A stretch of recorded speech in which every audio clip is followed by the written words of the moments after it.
জাতীয় সংসদ নির্বাচনের চূড়ান্ত প্রার্থী ঘোষণা ও প্রতীক বরাদ্দ আজ। সেই উপলক্ষে ঝিনাইদহের রিটার্নিং কর্মকর্তার কার্যালয়ে আসতে শুরু করেছে প্রার্থীরা। এ বিষয়ে বিস্তারিত জানাতে এই ঝিনাইদহের রিটার্নিং কর্মকর্তার কার্যালয় থেকে সরাসরি যুক্ত হচ্ছেন প্রতিনিধি ইমন হাসান। ইমন হাসান, এই যে প্রতীক বরাদ্দ হচ্ছে আজ এবং প্রার্থী নির্বাচিত হচ্ছে আজকে চূড়ান্তভাবে, তো প্রার্থীদের মধ্যে কেমন উৎসাহ উদ্দীপনা দেখতে পাচ্ছেন আপনি?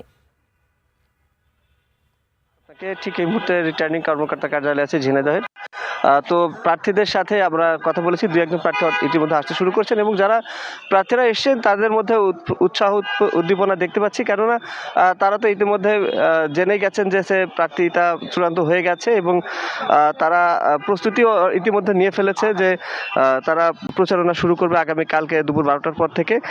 তাদের সাথে কথা বলে যতটুকু জানতে পেরেছি, প্রার্থীরা বলছিলেন যে যেহেতু দলীয় প্রতীক পেয়েছে বেশিরভাগ প্রার্থী, শুধুমাত্র একজন ঝিনাইদহতে স্বতন্ত্র প্রার্থী, আর বাদবাকি সবাই কিন্তু দলীয় প্রতীক নিয়েই তারা কিন্তু লড়ছেন। তো সব মিলিয়ে যে ঝিনাইদহের আজকে রিটার্নিং কর্মকর্তার কার্যালয়ে সবাই উপস্থিত হচ্ছেন, সকলের মাঝে উৎফুল্লতা রয়েছে এবং সেই সাথে সমর্থকরাও কিন্তু এসছেন সাথে, এবং একটা আবেগের জাঁকজমক অবস্থা বিরাজ করছে ঝিনাইদহ রিটার্নিং কর্মকর্তার কার্যালয়ে।